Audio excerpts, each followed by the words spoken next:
to make when we're talking about putting in place a teaching pathway.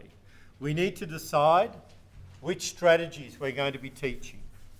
And I'm suggesting that we start off with getting quite explicit about the getting knowledge ready and the vocabulary.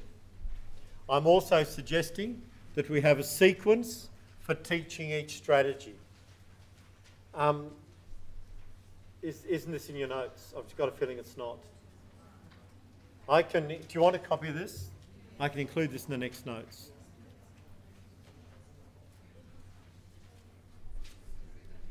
I'm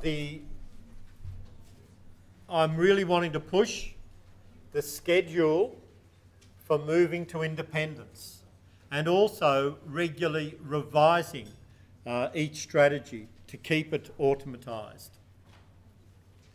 Thirdly, I'm suggesting that we build each strategy into a literacy teaching program, and we really use reading when we're wanting the children to learn.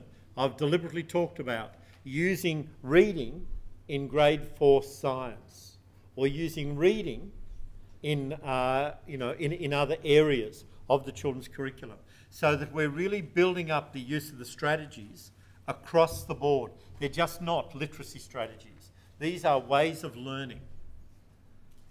I'm going to work on a maximum of teaching independence for 1 or 2 strategies at a time. Is that okay?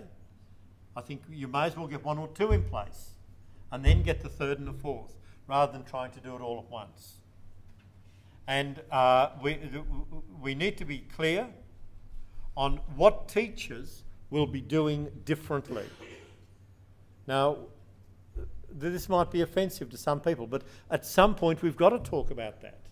Because if we don't talk about people doing things differently, nothing is going to change. We're not going to change anything. We can have all the wonderful lunches in places like MIT we like, but nothing is going to change until people do things differently. And we need to have dialogue about what teachers will observe in their teaching when they do things differently. I remember reading about how an exalted education leader in Victoria talked about the teachers at Belfield really having very high expectations that the Belfield children could learn to improve their literacy. It was interesting because when we first started there, probably the only person who believed the children could be performing at a different level, well, there were probably 2 people, the principal, John Fleming, and the deputy principal, Craig French. Most of the other teachers were really surprised when they could see what the kids could do. They didn't expect it. They wouldn't have been surprised if they expected it. They wouldn't have been surprised.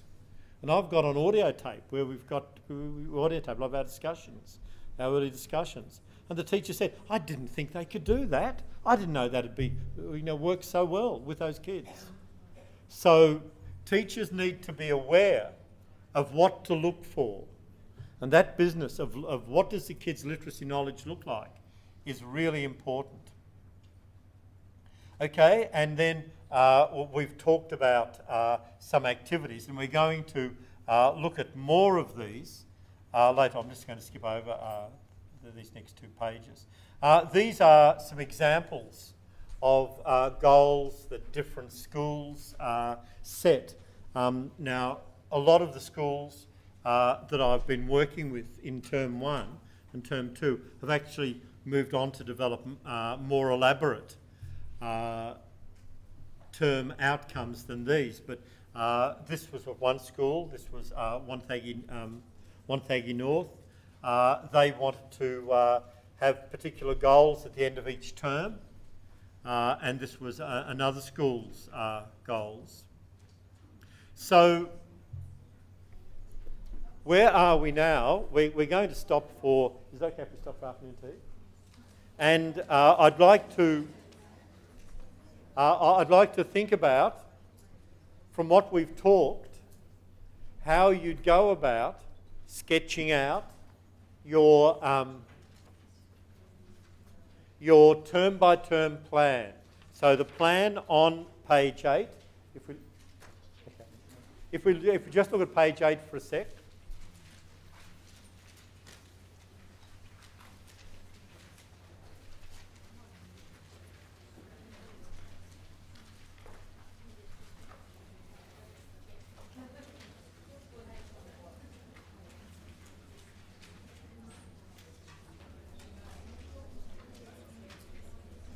So the question for us now is how do we start to fill in that plan?